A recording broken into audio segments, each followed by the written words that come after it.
Praise the Lord. இன்றைய நாளுக்குரிய வேத வசனம் சங்கீதம் 90வது அதிகாரம் 15வது வசனம். தேவரீர் எங்களை சிறுமைப்படுத்தின நாட்களுக்கும் நாங்கள் துன்பத்தை கண்ட வருஷங்களுக்கும் சரியா எங்களை மகிழ்ச்சியாக்கும். அன்புக்குரியவர்களே, அருமையான இந்த காலவேளையிலே அருமைநாதர் இயேசு கிறிஸ்துவின் இனிய நாமத்தில் உங்களை வாழ்த்துகிறேன். அன்புக்குரியவர்களே, நல்ல ஒரு அருமையான அவசரம். தேவரீர் எங்களை சிறுமைப்படுத்தின தாவீது சொல்லும்போது, தேவரீர் எங்களை சிறுமைப்படுத்தின ஒரு நாட்களிலே நாம் சிறுமைப்படுத்தப்பட்டிருக்கோம். யாருக்கும் வேண்டாம் என்று தள்ளப்பட்டவர்களாய் காணப்பட்டிருப்போம்.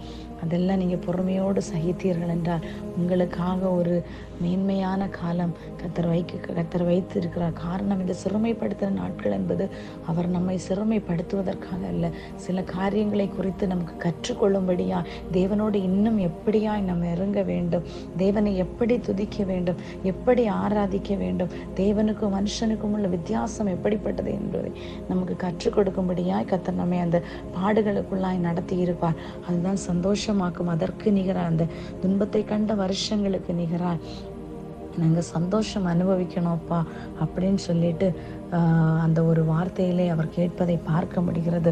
அதுபோல் ஆண்டவருடைய வசனத்திலே இன்னும் வசனங்களிலே சொல்லப்பட்டிருக்கிறது, அவர் சாம்பலுக்கு பதிலாக சிங்காரத்தை தருகிற தேவன். அதுபோல் சியோனிலே துயரப்பட்டவர்களை சீர்படுத்தவும் அவர்களுக்கு சாம்பலுக்கு பதிலாக சிங்காரத்தையும், துயரத்துக்கு பதிலாக ஆனந்த தைலத்தையும், ஒடுங்கின ஆவிக்கு பதிலாக துதியினுடைய கொடுக்கவும் அவர் என்னை அனுப்பினார். அவர்கள் கர்த்தர் தம்முடைய மகிமைக்கென்று நாட்டின நீதியின் விருட்சங்கள் எனப்படுவார்கள். நாம் பொறுமையாக இருக்கும்போது, நாம் மீதியுள்ளவர்களுடைய மற்றுள்ளவர்களுடைய சில காரியங்களை நாம் மன்னிக்க தொடங்கும் போது பாருங்க, நமக்கு துதியின் ஆடையை தந்து, துதி என்பது நாம் சந்தோஷத்தோடு துதித்து ஆராதிப்பது. அதுபோல தாவீது துன்பங்களை கண்ட போதும், துயரத்தின் மத்தியில் இருந்த போதும், ஆடுகளின் கூட்டத்தில் கிடந்த போதும் அந்த தாவீதால் பாட முடிந்தது என்றால் காரணம், அவனை குறித்த ஆண்டவருடைய திட்டமும் அபிஷேகமும் இருந்தபடியினாலே அந்த குளிரிலும், அந்த நடுங்குகிற குளிரிலும் அவனால் கர்த்தரை துதிக்காமல் இருக்க முடியவில்லை.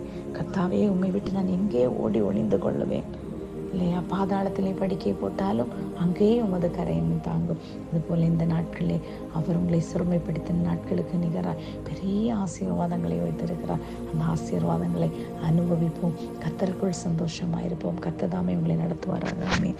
God bless you all.